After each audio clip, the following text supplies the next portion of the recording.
시간이 톡톡의 말이니 더 이제. Đang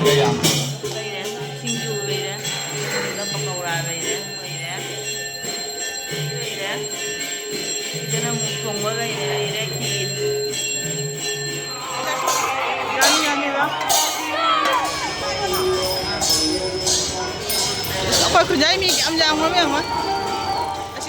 Hayeng je kang ahu bonu mini abako tang tara teruk kang ahu bonu mini abako ngasina tang tara mangani aba hojik nungthin gi pung ahu makai mari muta de tawre ai na ngasine akoi gi khun gi bandopta sida machang ung thibu gi hayeng je kang ni na ko ado khunja gi oina di pesa di khaina boi ra bako ado gi so ina ne sida je tang thin gi na khandi khanja ba ado gi thindo ge taw ko ai uji pochai sing pu budi ngamoy abako tuk tuk gi de chatoi ni aba ado yengsi me mathang mathang makoi khunjagi kangi chingba kamai tauba hayeng su ayuk to uchop ni na ne kamai tauba dum jenga la ga ko dai huji chalugi ge टुकटुकी चलो मंग हारपुन टुकटुकी चलो sida ase man ne puro ikane bitir akoi gi khungi ba man dop tan je tois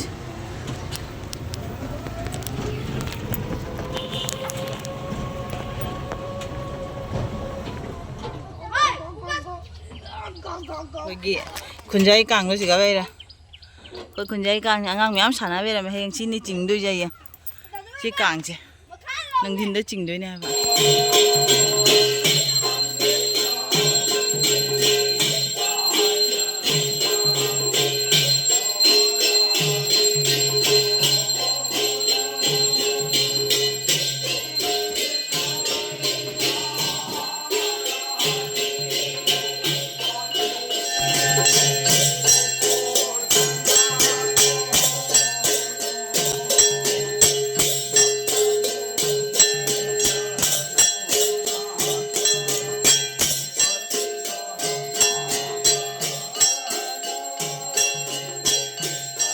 Kang yu usop ki ne mathe basi bu kai ki taw gi pakora आँख से Jagannath palm ना किसी का लौ oh banana pa ma khichi ran đang cái gì yang sondar ki ton taw ri ai jam na yang ma tel ni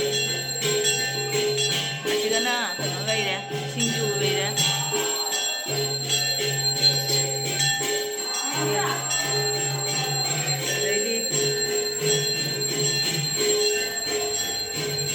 pakaura gai re ai ajang na pakaura gai re ai jana ngau thong gai re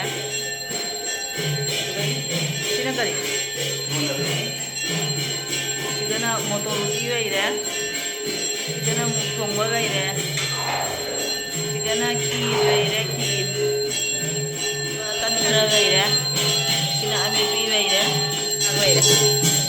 sondane ki ton daw ya ko ni je ka to ko na ka na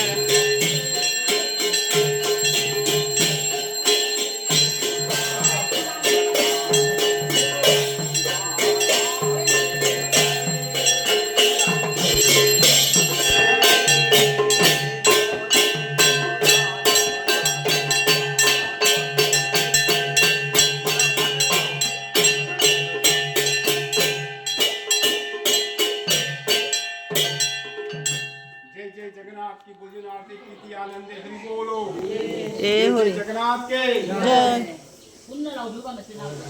yang gore uji bukchan ba gore kirton gore asina kai gina sina nungang gi ja oh horen sina nungang ki chi thong doi do dei ngau thong dong no ne ai sika su usoi ga soi no be ram ni ba leng jan loi na jalo akung gi harina mi ba leng jan thilo na ai ngona pirak bora nang ja bak toi do leng ja ho ko ai ngona pirak bora ai ba ni ba leng jan dei pi de ka ko ma ko bayang ngasi kang gi usop ni mi je jamoi drai khan ba ha ma mi je jamam dia ba uji kaga tau to mi je pung than than ne ni ne la chi ram tan la moi na Jadi mi na gore nga sang mi bai ram dia ba ko uji chak tha kalab ne mi ja me uji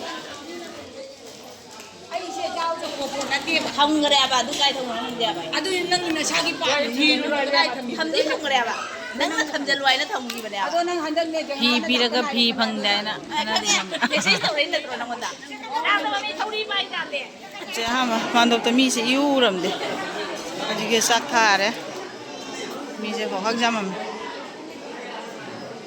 इमा परेंगे जम नान फमम मे तोइजा हा सिगाई थोक तबे वारी नि तोइजा हम जाम फमम मे तोइजा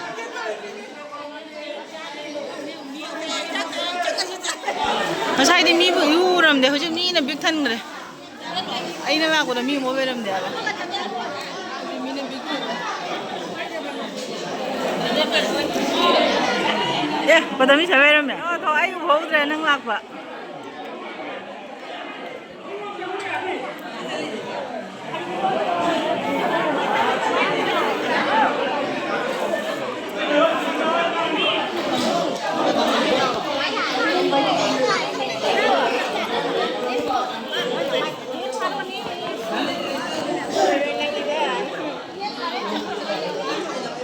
tenje muka sinju tengok thong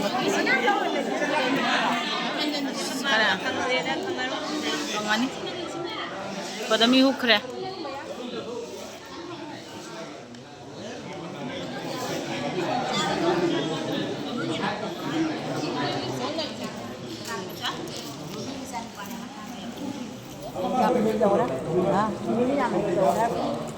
왜 호분이 мя마 잠만이 진짜 없잖니 냠제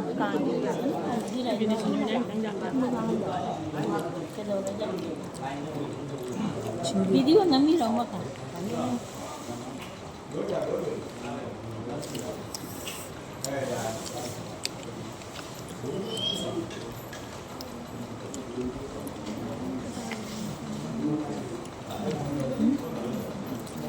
sinju ni là cái gọi là cái gì rồi giàu cái gì đi giàu rồi ai cái pakora mẹ ông ấy ayuk se kang gi usop charu re habak pada pung ani makhai mu ta re bako adai nga hak potha re do hoji pung ahum makhai mari dwai gi kang chi chingani hai bane bako hoji pung ya dai se pung manga minute tara mu ta re kang che hak tre bako do ai nga kena tauruge taurimi kang ngang chingba jawruge mya usop chakchaba chatpada setpa dress to adum sena chatba bane ba humang amteng humang khukam da kena taure amung ne upudegi puthonga dress hongdokpodo tabe baba kainai di angkamo puthoga sebaga amuk su cham togdero tanmana boira ba aduna asetpada dum seba chatba bane dum jam sang su chatba roya ba mati gak chatbaga dum habak toini dum yam chatbu gi ko akoi gi pungi makhoni tadi tadri pungi makhon ta thok toini ba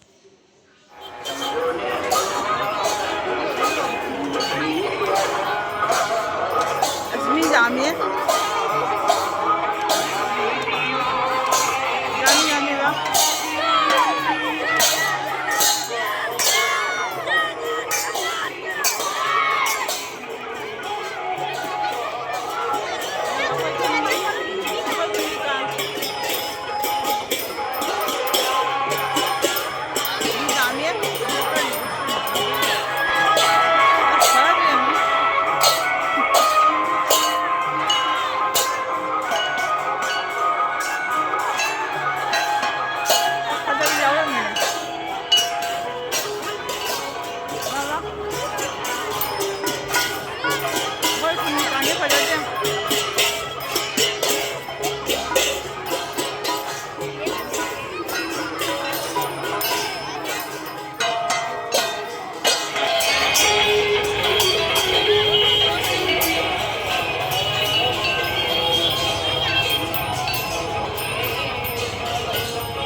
봐.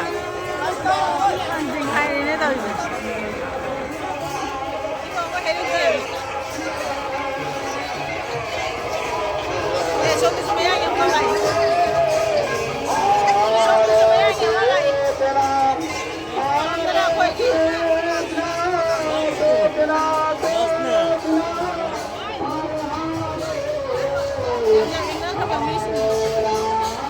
Em khơi rồi chật ra xe.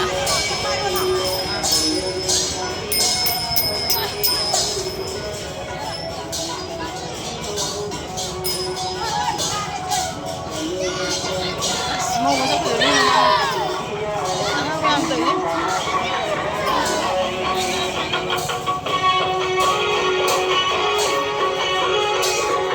Ini udah baik pak. Udah baik dah. Apa kunjai mi am jang mo mi ma. Asigai hawani aba. Asigai. Asigi tokanon se. Thangja kai thani sibo am ga han gare uji. Akamu karong somok jatoi ni aba. Karong ba.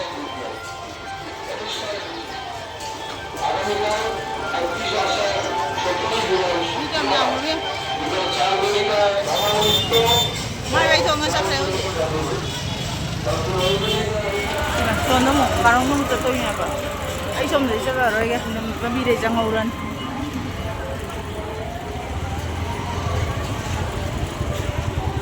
Kang chakare ai siga ve ho rồi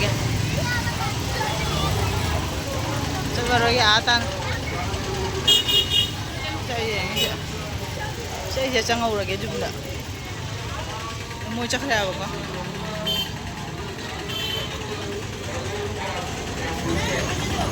Jumla jangan ke, hoi? Ay jum jangan ke?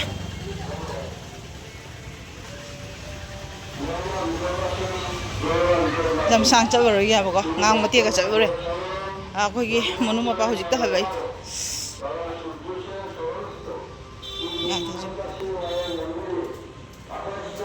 제 동안에게 거의 좀 정이지. 이는 내야. 누시야 봐. 거의 좀 쉬어 봐.